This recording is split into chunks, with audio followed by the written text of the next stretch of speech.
देख रहे हैं मेट्रो मुंबई। वक्त हो गया है टॉप 10 बुलेटिन का, तो आइए एक नजर डालते हैं मुंबई की 10 बड़ी खबरों पर। महाराष्ट्र में जहां एक तरफ ओमिक्रॉन का खतरा मंडरा रहा है, तो वहीं महाराष्ट्र में पाया गया पहला ओमिक्रॉन का मरीज अब ठीक हो गया है और उसे अस्पताल से डिस्चार्ज भी दिया जा चुका है। कोरोना वायरस के नए वेरिएंट ओमिक्रॉन से संक्रमित महाराष्ट्र का पहला मरीज पूरी तरह से ठीक होकर बुधवार को अपने घर पहुंच गया। पेशे से मरीन इंजीनियर इस 33 वर्षीय शख्स को कल्याण डोंबिवली महानगर पालिका क्षेत्र में स्थित इसके घर पर क्वारंटीन रखा गया है। नवंबर के अंतिम सप्ताह में मुंबई के लिए उड़ान भरने से पहले दुबई के रास्ते दक्षिण अफ्रीका से दिल्ली हवाई अड्डे पर पहुंचा था। कोरोना संक्रमित होने की पुष्टि के बाद इसकी जीनोम सीक्वेंसिंग करवाई गई थी। जानकारी के मुताबिक एक शख्स को कोरोना की वैक्सीन नहीं लगी थी। उसने कथित तौर पर टीका लगवाने की कोशिश की, लेकिन वो असमर्थ था क्योंकि वो एक निजी मर्चेंट नेवी जहाज पर काम कर रहा था। इस साल अप्रैल में महामारी के चरम पर उसने देश छोड़ दिया था। उस समय केवल स्वास्थ्य कर्मचारी और फ्रंटलाइन वर्कर्स के लिए वैक्सीन की खुराक उपलब्ध थी। कल्याण डोंबिवली नगर निगम के आयुक्त डॉक्टर विजय सूर्यवंशी ने बताया कि उसे कल्याण शहर के एक कोविड केयर सेंटर में भर्ती कराया गया था, जहां से बुधवार शाम 6 बजे उसे छुट्टी दे दी गई। आयुक्त ने कहा कि संयोग से बुधवार को उनका जन्मदिन भी था। नियम के अनुसार उनको 2 RT-PCR परीक्षण किए गए और दोनों नेगेटिव निकले। वह अभी पूरी तरह से ठीक है और कोई लक्षण नहीं है। महाराष्ट्र में अब तक ओमिक्रॉन वेरिएंट के 10 मामले सामने आए हैं। इसके बाद राज्य ने अंतर्राष्ट्रीय यात्रियों के लिए सख्त निर्देश जारी किए हैं। मंत्री आदित्य ठाकरे ने भी केंद्र से बूस्टर शॉट्स की अनुमति देने, टीके के अंतर को कम करने और टीकाकरण के लिए कट ऑफ उम्र को 15 तक लगाने का आग्रह किया है। मुंबई के बाद पुणे ने 100% टीकाकरण के लक्ष्य को प्राप्त कर लिया है। 100% का अनुमान 2019 की मतदाता सूची पर आधार पर किया गया है। आंकड़ों के अनुसार पुणे जिले की कुल जनसंख्या 1,13,53,633 है और पहली खुराक के लिए लक्षित जनसंख्या 18 से ऊपर 83,42,700 थी। हालांकि जिन लोगों को खुराक दी गई है उनकी वास्तविक संख्या 83,44,544 थी।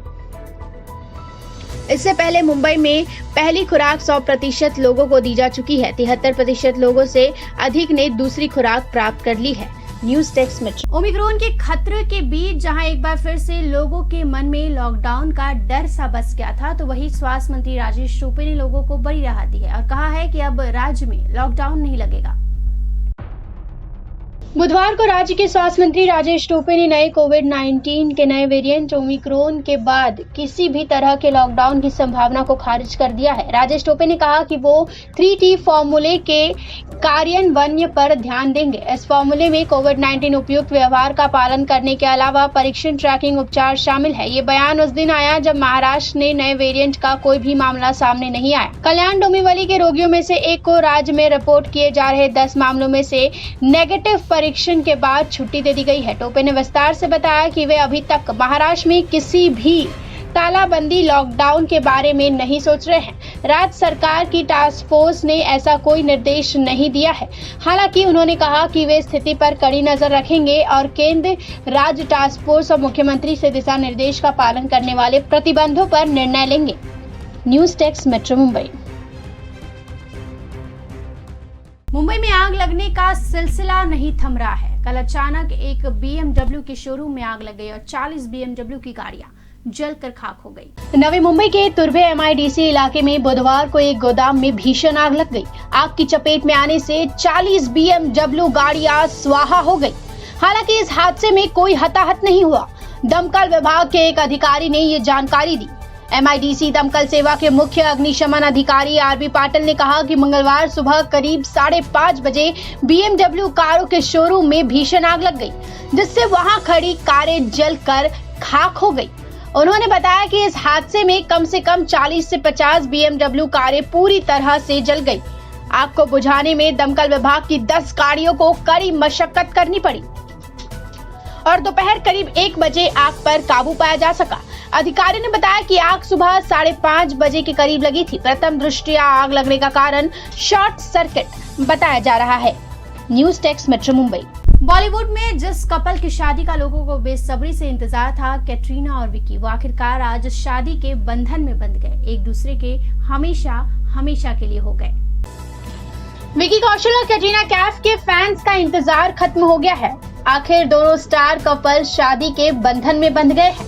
दोनों ने एक दूसरे के साथ 7 फेरे ले लिए हैं। दोनों ने एक दूसरे के साथ 7 जन्म जीने मरने की कस्में खा लिए हैं। बीते 2 दिनों से राजस्थान के सवाई माधोपुर के 6 सेंसेस फोर्ट बरवाड़ा में विकी कौशल और कैटरीना कैफ की शादी की तैयारियां चल रही थी। आज ही दोनों ने 7 फेरे लेकर अपनी शादी कर ली है। एक खबर के अनुसार विकी कौशल और कैटरीना कैफ ने आज ही अपनी करीबी दोस्तों और परिवार की उपस्थिति पर 7 फेरे लिए हैं। उनके इस शादी में कबीर खान, अंगद बेदी, नेहा धूपिया, मिनी माथुर और गुरदास मान सहित कई कलाकारों ने हिस्सा लिया। इन दोनों की शादी की रस्में 6 सेंसेस फोर्ट बरवाड़ा में 7 तारीख से चल रही थी। मेहमानों के आने जाने का सिलसिला भी लगातार जारी था। बुधवार 8 दिसंबर रात को विकी कौशल और कैटरीना कैफ की संगीत सेरेमनी हुई थी। ये सेरेमनी 6 सेंसेस फोर्ट बरवाड़ा की पूल साइड पर आयोजित किया गया था। इस संगीत सेरेमनी पर बॉलीवुड गानों से और शानदार बनाया गया। News desk metro Mumbai. 200 crore money laundering के मामले में जैकलीन फर्नांडिस की मुश्किलें अब खत्म होने का नाम नहीं ले रही है। कल उनसे ईडी ने पूछताछ की, जिसमें कई अहम बातें चलकर सामने आई है। बॉलीवुड एक्ट्रेस जैकलीन फर्नांडिस 200 करोड़ की मनी लॉन्ड्रिंग केस में प्रवर्तन निदेशालय की रडार पर है। 5 दिसंबर को देश से बाहर जाने का प्रयास कर रही एक्ट्रेस को मुंबई एयरपोर्ट पर रोक लिया गया था। उनके खिलाफ ईडी ने लुकआउट नोटिस जारी किया है। इसी बीच एक्ट्रेस गुरुवार को फिर एक बार ईडी के सामने पेश हुई। उनसे तिहाड़ जेल में बंद ठग सुकेश चंद्रशेखर के साथ उनकी संबंधों को लेकर पूछताछ हुई है। ये तीसरी बार है जब जैकलीन से ईडी ने पूछताछ की है।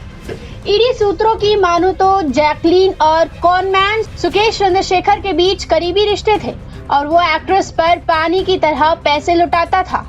चंद्रशेखर ने एक्ट्रेस को गोल्ड और डायमंड ज्वेलरी, इंपोर्टेड क्रॉकरी दी थी। इनके अलावा 52 लाख रुपए का एक घोड़ा और 9 लाख की 4 पर्शियन बिल्लियां भी गिफ्ट की थी। जैकलीन के लिए सुकेश ने नई चार्टर्ड फ्लाइट बुक की थी।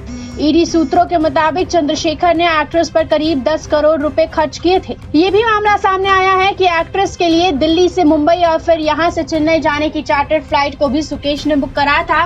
एक्ट्रेस के कुछ 5 स्टार होटल्स में रुकने का बंदोबस्त भी सुकेश ही करता था और उसका खर्च भी वही उठाता था। ईडी को दोनों के बीच 3 बार हुई मुलाकात की पुख्ता जानकारी मिली है। सुकेश ने यह भी दावा किया है कि वो जैकलीन के साथ रिलेशन में रहा है। उसके इस दावे की पुष्टि दोनों के बीच कुछ तस्वीरें करती है। इनमें एक्ट्रेस और चंद्रशेखर बेहद करीब नजर आते हैं।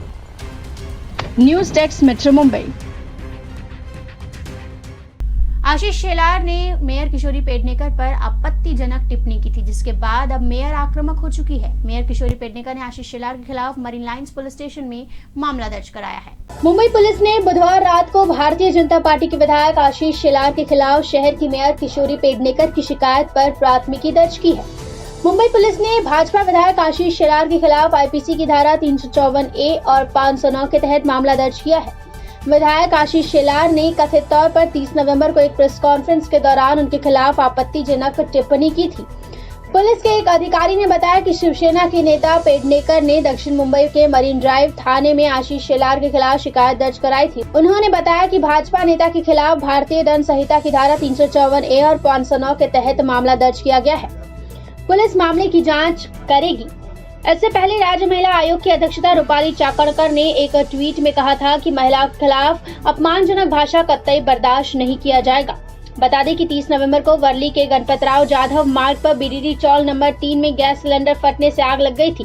त्रासदी के बाद शेलार ने 4 दिसंबर को एक प्रेस कॉन्फ्रेंस को संबोधित करते हुए घटना के लगभग 72 घंटे बाद मौके पर जाने के लिए मेयर किशोरी पेडनेकर को फटकार लगाई। शेलार ने कथित तौर पर टिप्पणी करते हुए कहा था, आप इतने घंटों तक सो रही थी क्या? इसके बाद अब बवाल मच गया है।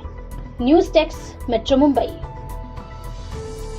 श्रमिक मजदूरों को एक बहुत बड़ी राहत दी गई है। भारी वजन उठाने से परेशान अब मजदूर 50 किलो से ज्यादा की बोरियां नहीं उठाएंगे।